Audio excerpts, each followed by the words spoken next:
Hello, everybody. My name is John Looney. I am running for House District 81. I am here with 3 other candidates. We're going to have a candidate conversation about school choice. I'm going to let everybody introduce themselves. We'll start across the table with Katie. I'm Katie Fruits, candidate for House District 80. I'm really excited for this conversation. I'm also a homeschool graduate, so I'm quite familiar with education outside of government or publicly funded education. So I'm excited to share my perspectives. My name is Steve LaPraim. I'm a candidate for Senate District 42. I am a conservative first and Republican second. I say your money should go where your kids go. So this always is a great conversation to have when it comes to school choice. Excellent. Well, I'm James Marshal. I'm the Republican candidate running for House District 84.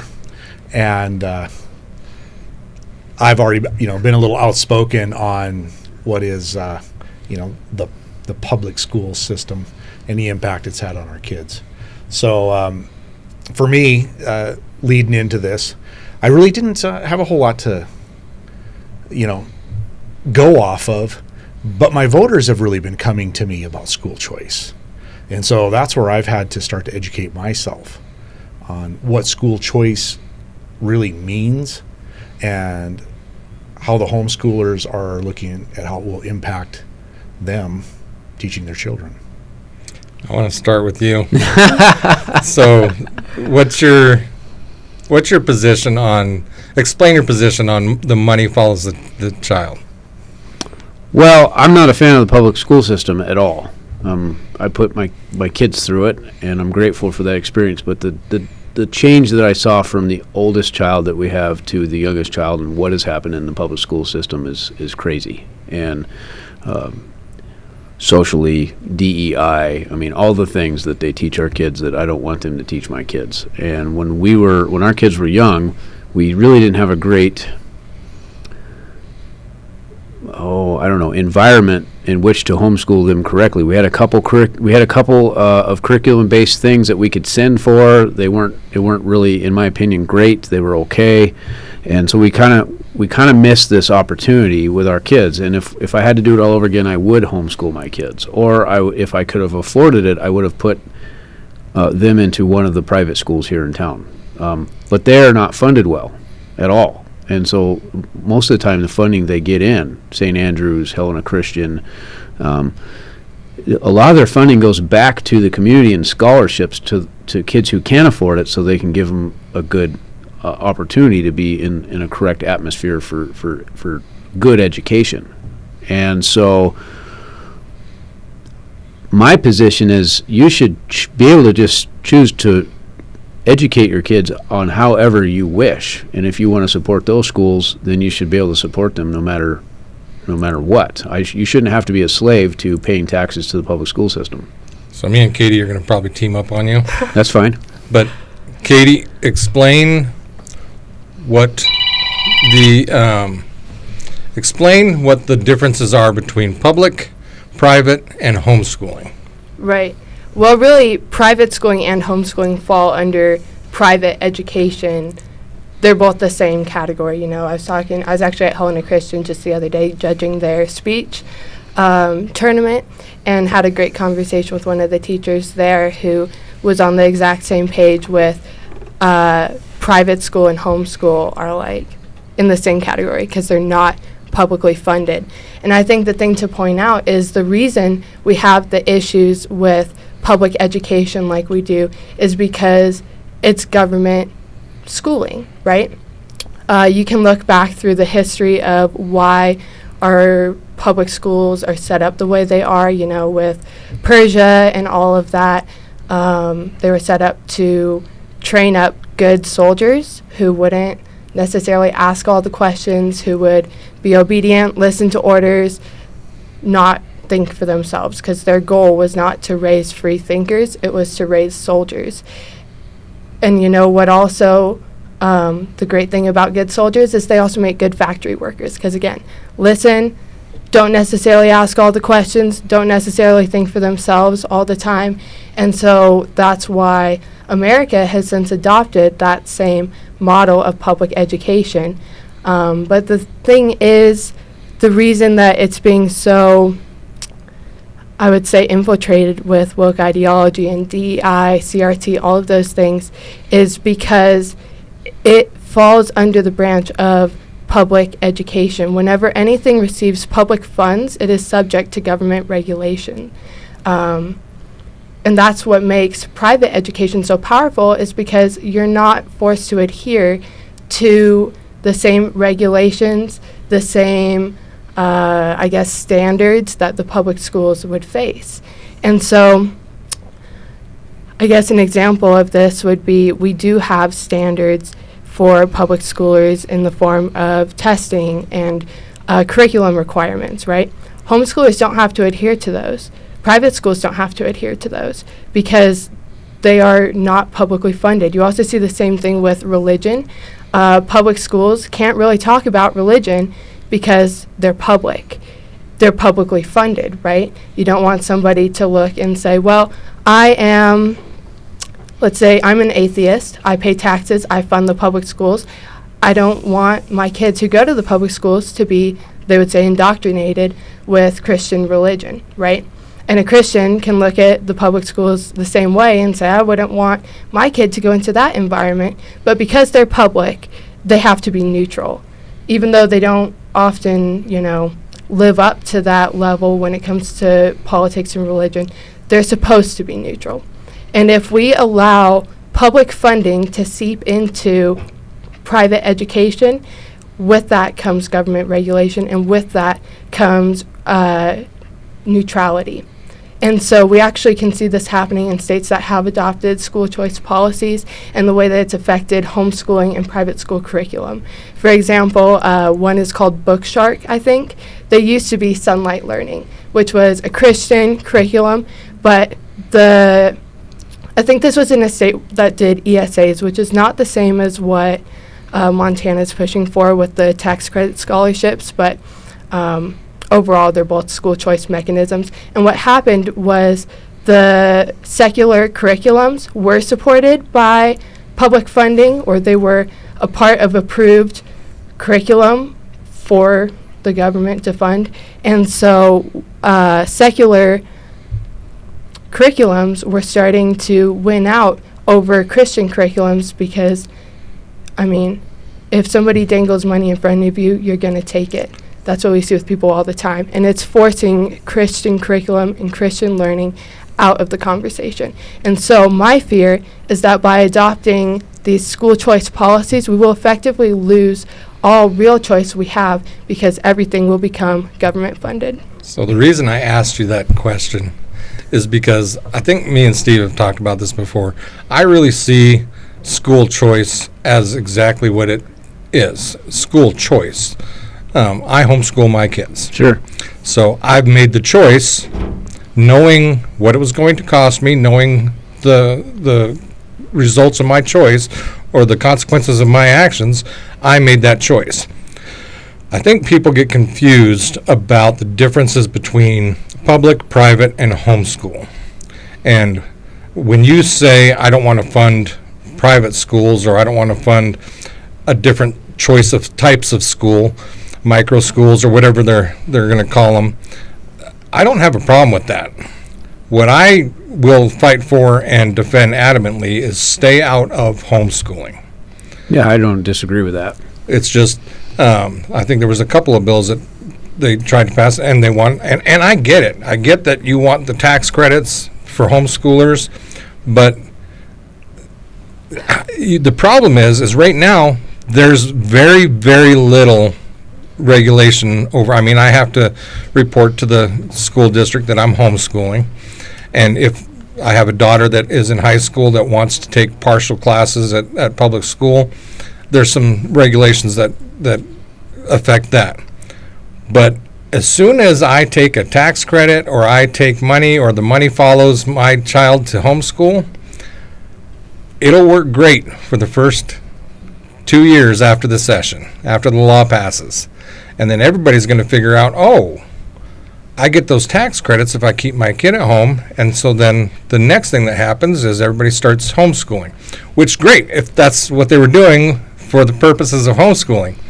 and not for the purposes of getting that tax credit. But then by the next session after we pass that, we're going to be going back, figuring out how do we regulate this so that we know that those kids are actually getting an education, because that's the question that's going to come up. Can I jump in here and add to that? Another potential fear about school choice, and we're seeing this happen in other states, is that it can be fraudulent. There was a case in Colorado where somebody claimed to have, I think, 41 kids, and they registered them as being homeschoolers in Arizona, which does have school choice policies. And so they were collecting all of this money, which was, I think it's $7,000 or $8,000 per child. Was it Somalian? I don't know. Very well could have been. And so it further incentivizes people to homeschool or to fabricate homeschooling for the wrong reasons. Well, and here's the thing. Organically, seriously, at this point in my life, I'm not for the government being involved in any of it. I just assume if you want to fund public education, you can opt in. Otherwise, you opt out. This tax credit stuff is garbage, and I'm going to tell you why. The government is the only organization in the whole wide world that gets their money up front. And then if you do what they want you to do or go through the paces, they may give you a tax credit. That's your money. It's not the government's money. So Right. my opinion is don't. Stop it. School choice, in its most organic nature, is I choose where my kids are being educated, and I choose where my money goes. I don't give my money to somebody else and then get a credit back. But who polices that? And that's the question. Who creates the standards in which your kids are supposed to meet that says, yes, their education is correct and that it's good? Well, yeah, but I do. You should. I'm the Exactly. teacher. That's my point. So- as long as you're taking public money, you can't be. Right. what does government use constantly to get its way? Fear. Absolutely, fear. And it's trying to use fear in this as well. Like, if the government's not involved, then somehow your kids aren't going to be educated properly, or it uses fear in order to gain more money for the school systems, right? When you look at the big picture and you look back into history, and I really like what you had to say about like Persia and the soldiers and things like that. A lot of people will argue that the architect of the modern public school system was John Dewey. It goes back way further. Well, yeah, but John Dewey was at the turn of the 20th century with the Industrial Revolution. I think Dewey did rely heavily on those past philosophies. However, the number one person that I think most, of course, when we talk scripture, we say theologians, but Right. But experts would say is John Dewey really is the one that laid the seed for what became our current public school system. Okay, and his beliefs were centralized on a democratic or a democratic-driven social model for the kids, so that they would clump together in that manner, which gets into the creating workers for this industrial revolution. Now, looking at that, to expand that model to the state of Montana, in 1915, with a population of 470,000, Montana had 82,500 kids enrolled in school from K to through 12. Okay, and they had over 2,600 schools peppering the landscape of the state of Montana. Okay, and that was before everybody had to start paying taxes. So we had a system that worked. Our children were being they were being educated, but it was in more of a co-op style. It was community based. It was community based. Yeah. And I think, there's always like the next thing when it comes to legislation and legislators and somebody coming up with the next brilliant idea. But the farther we get down the road and the more the more we veer off here and there, the bigger mess we make. I've got a great quote for that. And so, by all means. So C.S. Lewis in his book Mere Christianity talked about progress and said we all want progress. We all want to be moving forward. But the thing is, if at some point in your moving forward, at some point in your progress, if you've taken a wrong turn, it does you no good to just keep pushing forward. And in that case, the most progressive thing you can do is actually to stop, turn around and go back the way you came from. Which John Dewey is also known for his progressivism. Okay, and you're exactly right, and that's why I bring this up, because in 1915 the system was working and it wasn't broken, and all we do is keep layering more and more and more, taking us away from that. I think, based off of that, I think, and C.S. Lewis's quote, some people are turning around and going back. Agreed. There's an influx of co-ops and church schools and church groups. So we are going back to that. Yes. I think the bigger issue is the money. Yeah, and absolutely. how do we get back to that without the government being involved in it? Because that's the real problem. Because everything the government puts its hands on, we know, no matter how well-intentioned it is, does not always work out. You're with stealing- what's best. stealing my Give me quotes. one example of when the government has ever succeeded in making anything more affordable. The U.S. Post Office. Oh, no. Oops. Sorry. Oops. Bummer. Sorry. So why do we healthcare. think that they can do that for education? Exactly. Well, we can't, and that's the two things. I mean, the two biggest, one of the biggest economies in our state right now is education. That's probably second.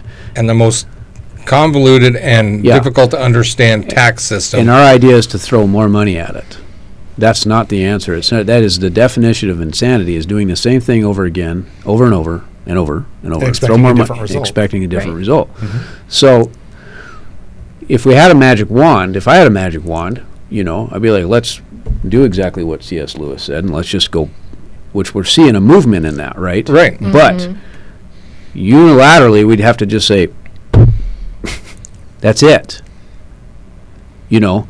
and make a decision. I think the Department of Education being somewhat dismantled by the feds will help a little bit, kind of, sort of, but when are we seeing that trickle down? The schools seem to still be sending their teachers to those 3-day trainings where Finley Warden, that's a shout out to Finley, uncovered some pretty nefarious things there, right? I mean, terribly disgusting in my opinion. So obviously that stuff is still in play, and let's talk about the states. The states are heavily funded by the federal government. It is based on Common Core and how many kids are hitting the bar. What is that program where if your kid has a learning disability, they call it is it a CIP?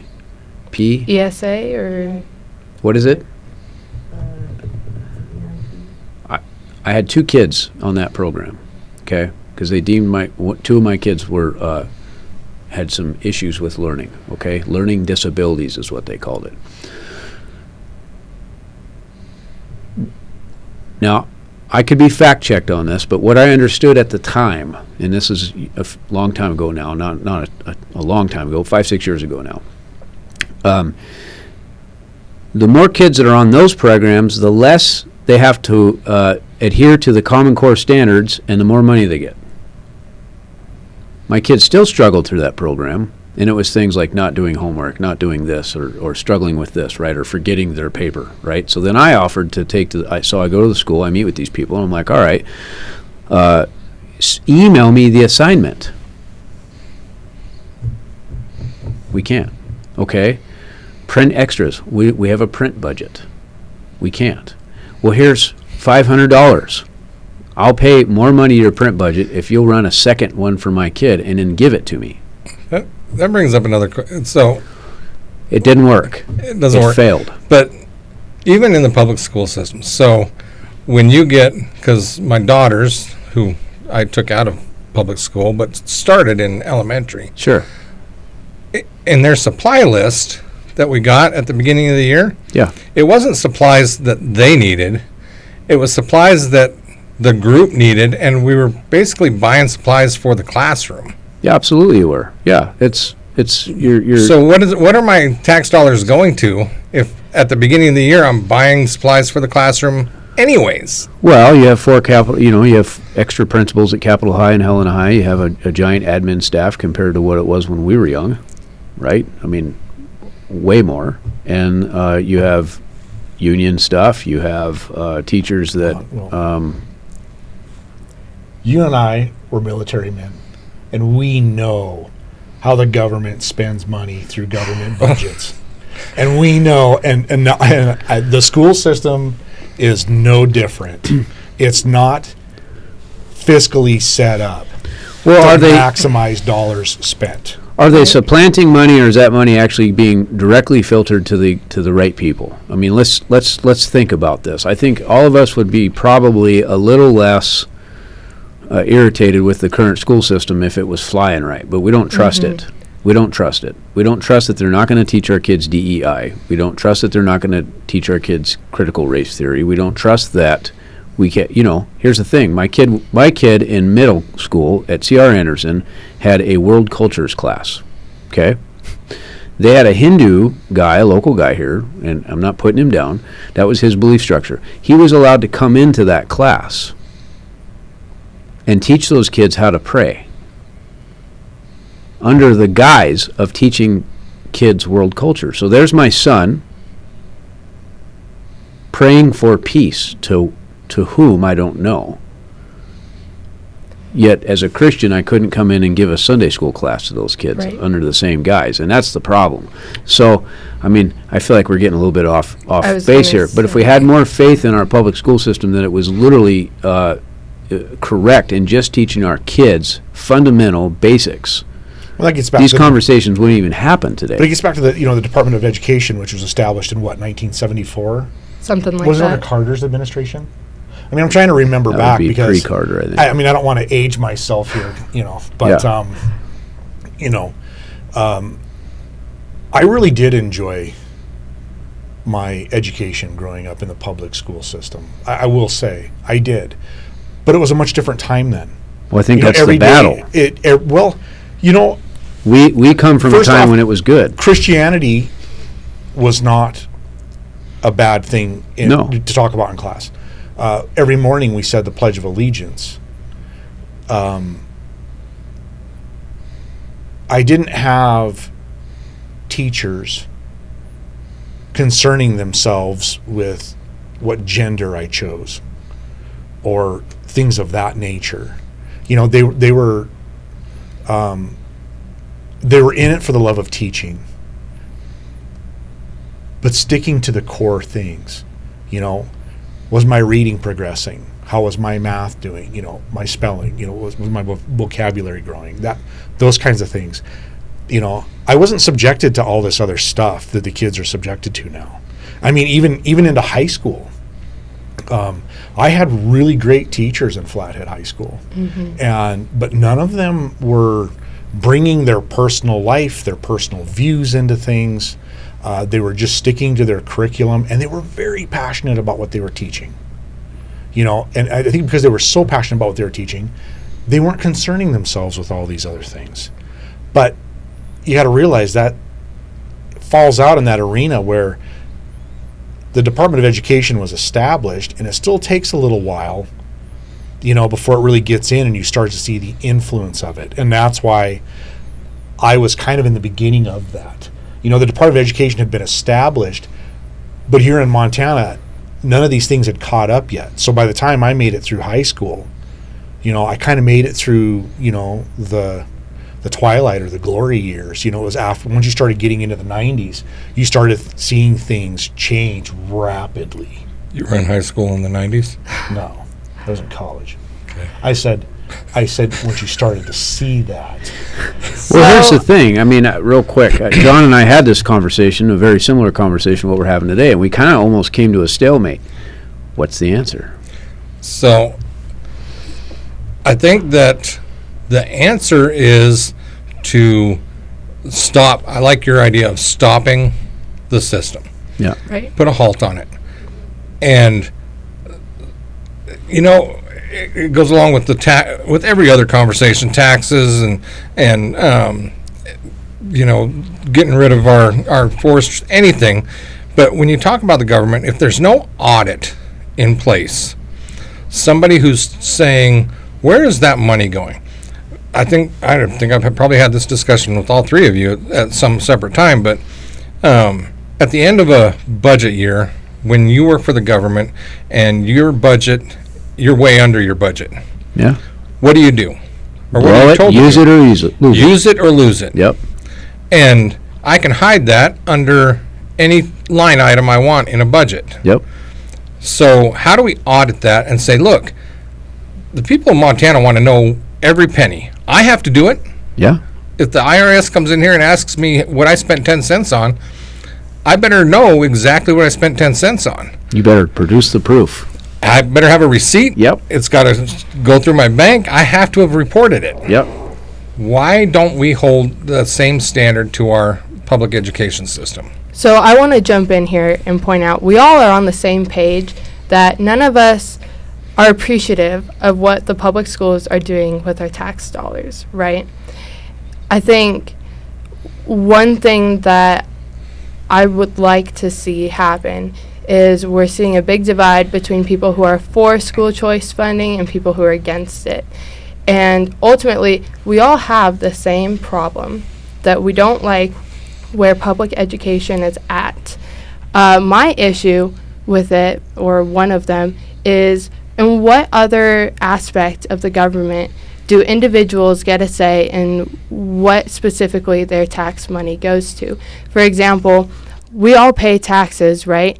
And those taxes do a number of things, but we don't get to choose which roads get improved. We pay for taxes that improve roads we don't use, right? We also pay to maintain military that we don't have authority over. The same is true in our education. We're paying for public education to continue. That doesn't mean that we're entitled to what happens with it, unfortunately, right? In a perfect world, that might not be the case.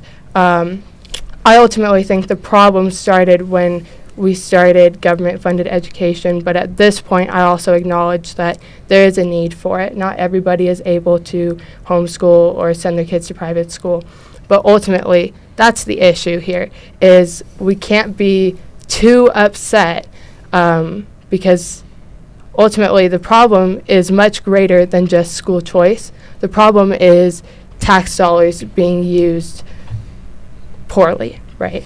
The reason I keep pointing at Steve is because Steve made the great example there. The government pulls the money first. Mm-hmm. That needs to stop.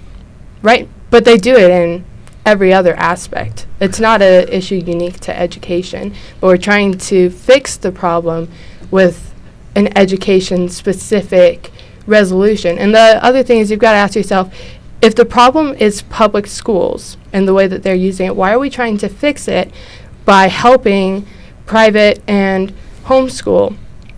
That's not addressing the problem itself. I understand, to promote competition. I understand trying to take away funding from them, all of that as an argument. But ultimately, the solution is not directly correlated to the problem itself. So why do we expect that it would stop? I think the answer is accountability. Accountability. Well, But who governs that? I know, but the Montana Constitution citizens. calls for strict accountability, and all funding matters. I mean, if you can't, this is where, when you say accountability and who governs that, I should be able to pull up the school budget and look at it line item by line item and see where that money's going. And if it's going somewhere that it shouldn't, I can raise my hand and say, hey, why did you buy 70,000 pink erasers when every pencil comes with an eraser? Right, and we want that, but we don't want that in homeschool and in private school. Which Yeah, I is why, don't- Steve, you're so close, I feel like, because you agree on all the main points.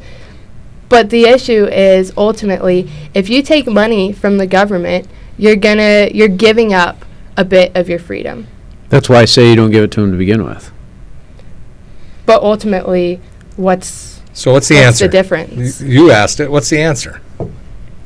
You want to know my real answer? I on wanna the know your whole answer. thing? The whole thing is you choose where you choose to spend your money, and they don't get it first. You're not taxed for education. You So say, why don't we decrease taxes across the board? well, that's my plan. I mean, that's my point, right? It's not just here; it's everywhere. But we're Right. talking Well, about and I school don't choice today. And I don't want to get us off topic here, but right now everybody's jumping up and down about their property tax bill, and yet it's completely tied in with this. Mm-hmm. Yeah, absolutely. And it that's is. why if there can be fiscal accountability within the public school system, I mean, we only have our experiences in life to draw off of, okay? And I can remember what it was like trying to keep a 210-foot ship on course in 15-foot seas, okay? And every little bit you do, you got to move the front of that boat ever so gently. And that's really what we're talking about here, is that in order to get us back to where we want to be, it's going to take a bunch of little tiny baby steps to get there. Mm-hmm. But what does that roadmap look like? Is it, gently pulling back on public school funding and giving parents the free will and the responsibility to put that money back into kids? I mean, I can tell you as an empty nester, I was just going to bring this up because I Yeah. think me and you talked about this, or maybe it was me and Katie, but you can kill two birds with one stone here, almost. Sure. Mhm. If you don't have school-age children, Yeah, why are you paying into exactly. the school taxes? That's my point. So I can decrease your property taxes significantly Yep. if, when all your kids leave the home, you no longer have to pay those school taxes. Yeah, and I see where you guys are coming from. If we go full-on school choice, and of course there was a bill last year on the floor, right, that basically said, hey, you get a credit, right, if you choose to homeschool your kids or put them in private school, and it won't affect the public school funding, right? You just get a tax The credit. idea is the money follows the child, and Right. where I draw the line is the money cannot follow the child after the child leaves publicly funded education. Exactly. So, and I get where you're coming from on that, and I don't disagree with you. My point is, this is where my frustration comes with taxes. And it's not just schools. It's social programs, it's everything else. Somebody is taking my money right off the top. Not even God, okay? The government. They're choosing where my money goes, whether I agree with it or not. Now, if it was just basics, pipes and roads and streets and just the basic constitutional reasons, defense of our country, I'm going to have to put my faith and trust that they know where that money's going for the streets, the pipes, the infrastructure, right? Which is tough, because I'm very skeptic of just about everything. But what I don't care for is this. I have much more money than that going. It's being distributed all over, who knows where, right? And it's going to programs that I don't necessarily support, where I would rather be, so they're being generous on my behalf without me knowing where any of it's going. And I would rather keep that money myself and then see a struggling family work or do whatever. And I would rather be a blessing to them and be charitable on my own. I don't like the idea that we don't have a choice in how we're charitable. We just have to pay our taxes. Somebody else makes a decision of where our money's going. I don't like that at all.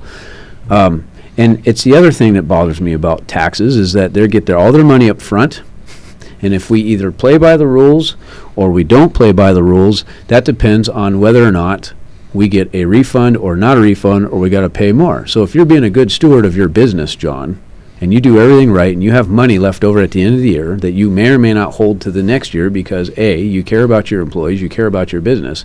You show a profit now, sir, we want more of your money. That's unconstitutional and wrong.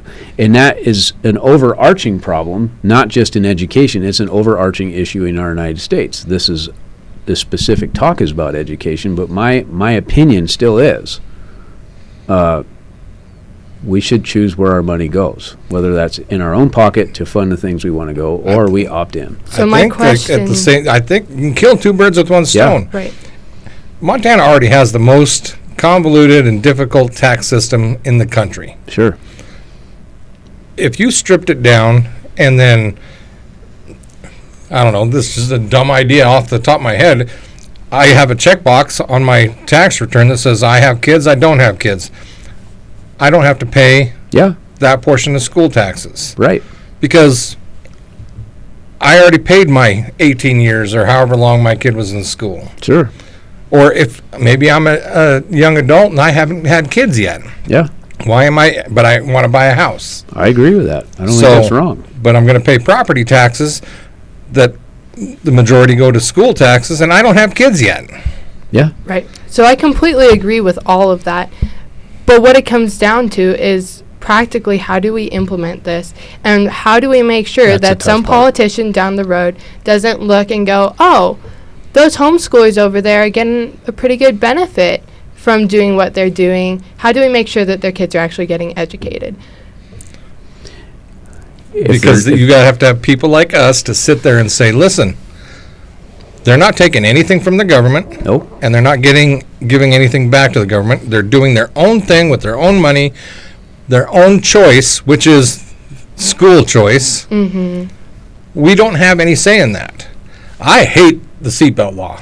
I absolutely hate it. It's a secondary offense to anything else, because it's the government saying you can't do what you want to do in your own car because we want you to be safe. And anytime the government says we need you, you don't understand the position you're in, so we're going to make that choice for you. That can't happen. And if you don't put people into the legislature or into the government that understand that it's not my job to look after you, it's my job to provide for you the things that we promise that we are going to provide, which is streets, fire, police, sanitation, water. Basics. That's what we're here for. The rest is all on you. I would just clump it in. It's just civil engineering. Personal responsibility is what I call it. That's all that is. But again, it comes down to how do you make sure that, I mean, where I'm at now, and I know where my family is as a homeschool family, we say we would much rather, shoot ourselves in the foot and pay these taxes to fund things we don't like and things we don't use, because the cost of freedom is hefty. And we don't want anybody to have any reason to look at us and say, oh, they're benefiting from this, and not having any accountability in it. But if you're not taking any money to the state and you're not giving any money to the state, then how would they know if you're benefiting or not? Because we're still getting a tax credit. It's the same as, No, that if you're with not paying it to begin with. No tax credit at all. This always bothered me. At the end of the tax year, Yeah. you get child earned income credit. Yeah. earned income credit and child tax credit. Yeah. Even if you paid zero taxes, you're getting a tax return of $10,000 that you didn't pay. You didn't pay that $10,000 No. to the government. You paid zero taxes for the year. Yeah. But now you're getting an earned income credit and a child tax credit. Where did that money come from? And tell me that's not wealth redistribution, which is completely, we know, illegal. Yet somehow we've gotten into this predicament and nobody's willing to do anything about it. And so the government just keeps getting away with it. Mm-hmm. Yeah, and I'm not saying I want to defund public school altogether. I think public school needs to have more state oversight, not federal. Right. Because it's government or it's public funds. Yeah, and so I say if Montana schools can't stand on their own 2 feet without federal money, then we've got a problem, and that's where the transparency thing comes in, right? Right. So much of the education that comes in public schools comes because we take the money from the feds and then they mandate you have to teach this because you took our money, and I don't like that idea. So think about a mining town. Just talk about a mining town, right? A big boom. And they've got a bunch of kids there. And they want to educate their kids. And back in the old days, not so long ago, really, 8th grade education was considered, that was the end, especially if you're a farm kid or a ranch kid or whatever. Actually, I know some Hutterite kids at some point that's where they stopped because they went from 8th grade and they worked on the farm and the ranch, and that's what they did. Not saying they couldn't do more later. But back then, the community was in charge of what those kids were learning, and there was a set of rules, and there was a set of this, and there was a set of that, and the teachers had, and I'm not saying that I want to go total draconian this, but it was a community thing. It was a community-developed thing, and it was funded by the community. And people knew what was going on. See, and that's where, when you say you went through school in the good old days or when public education wasn't what it was. I'm just saying I wasn't impacted by all this nonsense. Right, It wasn't there. Ask kids today.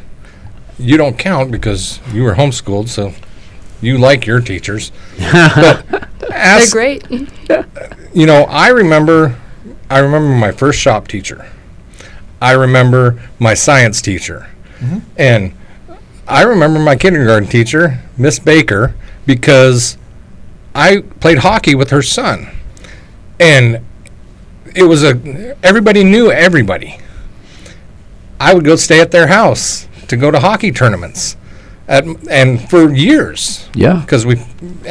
But I can tell you, all of the teachers that had an impact on me growing up, not simply because they were a teacher, but because they were part of my community and part of the whole community idea of the co-op. That teacher Yeah. had a vested interest in me because I'm friends with her kid, or it was more of a community. Yes. But it's getting back to the quality of education, and that's what you're saying. So I can tell you that I've dealt with the several generations that were before me in construction, and some of the most successful people I dealt with had an 8th grade education. Yeah. However, I know a lot of people with master's degrees that would not hang with these guys. It's the quality of education. And that's where we've really fallen off mark. We are throwing so much money at this, and the 12th grade education does not measure up to the 8th grade education, of people in the 50s Right. and 60s. Well, there's You a know. point where just giving it more money doesn't actually help, because the problem is not the money. No, and brand new schools, I mean, they're beautiful, and the architects had their heyday on the design, but that's not going to teach kids better. Right. You mean when my daughter comes home and she says, I have to do a report, and I say, okay, what style of report do you have to do? And she says, I don't know, I'm supposed to watch this YouTube video and figure it out from this YouTube video. I'm like, well, what did you learn in class? Well, how to pull up the YouTube video. Yeah. They didn't teach you the writing style or how the report's supposed to be laid out or anything like that? No. They taught us how to get to the YouTube video and where all the resources were on the internet to learn how to do this. More money and more people is never the solution. You and I both know this from construction. Oh, yeah. I mean, I've been on residential projects that would have 40 different craftsmen on the project. And the detail and the quality of the project was nowhere close to a project that had 6 to 8 Yeah. qualified people performing the work. More money and more people is not always the solution, because we lose the ability or the accountability on everything. And government seems to think that somehow it's able to do that, and it just isn't. That's why I think ultimately, and like I said, I'll circle back on 1915 and 2,600 schools. There was the accountability. It was smaller. The bite. Social accountability, not government accountability. Yeah. Absolutely. Yeah, That's it was exactly what there I'm was no getting at. Department of Education. Yeah, and that's exactly what I'm getting at, is that, the more that we progress in society and parents want to push off responsibility and just, rely on these different government departments, the worse our lives are becoming. And I would like to see, as a society, we start to change course on this ship and get excited about having more responsibility and, and being involved with our children and our communities. And that's why I get out, I might be an empty nester, and rather than having that money taken from me through my taxes and distributed however they feel, I personally would like to have, the joy that comes from helping somebody succeed, but I want to have control over that money, not the state. That's where private industry, like you said, I hire people, Yeah. and the only way to keep them happy and doing the job that I've hired them to do is to treat them correctly. Mm-hmm. It's not, I'm going to hire you and now somebody else is going to pay you, and here's your benchmarks that you have to reach, which could be anywhere. I mean, What are those?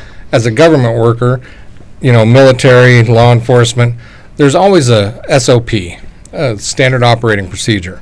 And that's what you trained to, was your standard operating procedure. Well, it's the standard.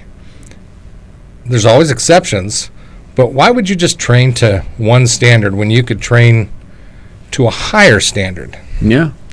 But we've been going for an hour. I don't think we've solved. I have so many more things I I wanted know. to say, though. We're not Can gonna I- we're can I not just gonna learn one more solve thing? all the problems Let's today. give her one thing. I'll let Katie close us Okay. out. Well, one final struggle I have is I think school choice is a much bigger beast than just I don't want my tax dollars going to this or that, right? When you look at it, especially at who's funding it, because school choice is a movement. And I'll tell you, I've been going to school choice rallies. My family's been helping host school choice rallies since I was like 7. And back then, we just said, yay, we're so glad that we have the freedom to choose how we want to be educated or to educate our kids. In my case, it was to be educated. And only recently, since COVID, has there been this shift that now we're talking about the funding for homeschooling or how we can make homeschooling or private schooling more affordable by not paying taxes in whatever way or by getting ESAs. Again, we're not doing ESAs, but it all still falls under the school choice movement. And so you've got to ask, who's funding the school choice movement? Because there are all sorts of massive PACs and things. And the Walton Family Foundation, they're the #1 private investor in it. And they also fund all sorts of LGBTQ groups and things like that. So my question is, there's so much money being poured into passing school choice.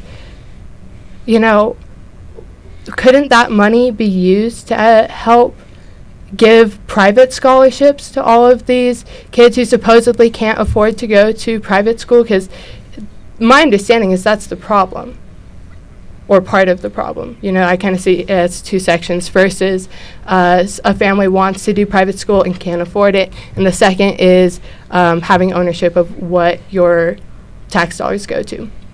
And so my question is just, I think it's a much bigger beast, and I think there's a lot more at play. And so we can talk about how we wish our taxes went to other things, but ultimately, I just don't think that the implementation of it is strong enough to ensure freedom continues. We've only had the freedom to homeschool here in Montana for not very long. Actually, if you know anyone who was homeschooled and is now, you know, an adult, chances are they were homeschooled illegally because it wasn't legal then. So I just, my